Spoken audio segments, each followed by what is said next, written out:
बिस्मिल्लाहिर्रहमानिर्रहीम। प्यारे बच्चों, अस्सलाम वालेकुम। मेरा नाम साजिदा नूर है और मैं आपको गौहर पब्लिशर्स की जानिब से खुशामदीद कहती हूँ। हमारा मोटो है redefining the geography of education through digital resources for conceptual learning. आज के इस वीडियो लेक्चर में हम गौहर निदाए उर्दू जमात पंजम के सबक नंबर 14 बरखा रुत की मशक करेंगे।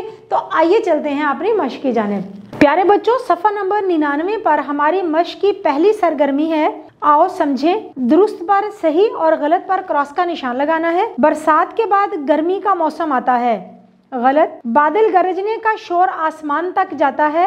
दुरुस्त। बरसात के बाद खेतों में सब्जा ही सब्जा नजर आता है।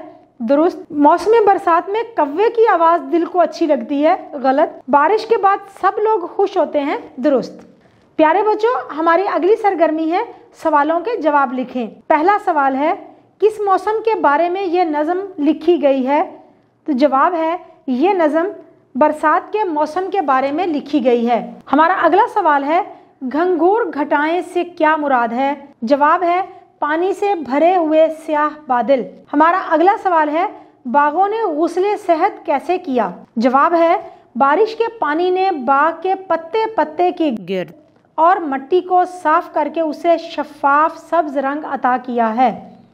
अगला सवाल है, बरसात से पहले और बाद में आने वाले मौसमों के नाम लिखें। जवाब है, बरसात से पहले मौसम गर्मा और बाद में मौसम सरमा आता है। हमारा आखिरी सवाल है, बारिश के बाद का मंजर बयान करें। जवाब है, बारिश के बाद हर चीज धुली हुई साफ शफाफ नजर आती है।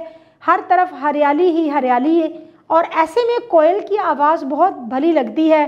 गोया हर जी रूह खुश नजर आता है। तो प्यारे बच्चों, हमारी अगली सरगर्मी है, आओ बात करें। मौसम बरसात के फायदे और नुकसानात के बारे में आपस में बातचीत करें। किस तरह से बातचीत करेंगे, आइए देखते हैं। गुलो खार लाजमो मलजूम है, यानी कि फूल और कांटे एक दूसरे का हिस्सा होते हैं। जहाँ फूल हैं वहाँ कांटे हैं, जहाँ कांटे हैं वहीं फूल उगते हैं। हर चीज के फायदे भी हैं और नुकसानात भी। बारिश अगर एतदाल के साथ हो तो खुशगवारी का बायस होती है और अगर हद से ज़्यादा हो जाए तो नुकसानदेह साबित होती है। लगातार बारिश से सैलाब आ जाते हैं, सड़कें और रेलवे लाइनें टूट जाती हैं, खेत उजड़ जाते हैं, मवेशी हलाक हो जाते हैं, खस्ता इमारतें गिर जाती हैं और वबाई अमराज फूट पड़ते हैं। दूसरी तरफ अगर देखा जाए तो एतदाल की बारिश गर्मी की शिद्दत को कम कर देती है, मतला साफ हो जाता है, हर तरफ फैला सब्जा खूबसूरती का बायस बनता है, परिंदे खुशी से चहचहाते हैं, गोया जिंदगी खुशगवार हो जाती है। प्यारे बच्चों, हमारी अगली सरगर्मी है, इस नज़म में आपको जो शेर सबसे ज़्यादा पसंद आया है उसकी पसंदीदगी की वजह दोस्तों में बयान करें। नज़म आपने पढ़ी, आपको इस नज़म में जो शेर सबसे ज़्यादा पसंद है उसकी वजह आपने बतानी है। मुझे जो शेर पसंद है वो इस नज़म का सबसे आखिरी शेर है। अबर आया है घिर के आसमां पर, कलमे है खुशी के हर जुबान पर। इसकी पसंदीदगी की वजह यह है कि जब अल्लाह की रहमत अपने बंदों, चरिंद परिंद और नबातात पर तरस खाकर अब्र रहमत की शक्ल इख्तियार करती है तो गोया ज़िंदगी मुस्कुराने लगती है। हर चीज़ निखरी हुखरी नज़र आती है और ऐसा लगता है कि जैसे कायनात की हर चीज़ अपने मालिक की फ्याजी का शुक्र अदा कर रही है। हमें अल्लाह ताला का शुक्र अदा करना चाहिए कि जिसने इतनी खूबसूरत नेमतों से हमें नवाजा है।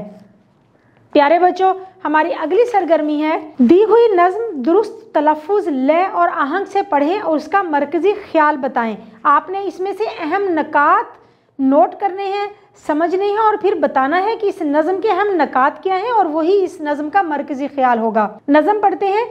हुई शाम सोने का वक्त आ गया, अंधेरा सा चारों तरफ छा गया, परिंद आशियाने में जाने लगे, मवेशी भी जंगल से आने लगे, फलक पर सितारे चमकने लगे, जवाहर की सूरत दमकने लगे, गर्ज ये कि दुनिया में आई है शाम, खुदा ने अजब शय बनाई है शाम। तो आइए इस नज़म का मरकजी ख्याल लिखते हैं। कौन कौन से अहम नकात हैं। शायर ने दिन और रात के दरमियानी वक्फे यानी शाम के वक्त और उसमें होने वाले कामों पर तवज्जो मरकूज रखते हुए नज़म का मरकजी ख्याल पेश किया है।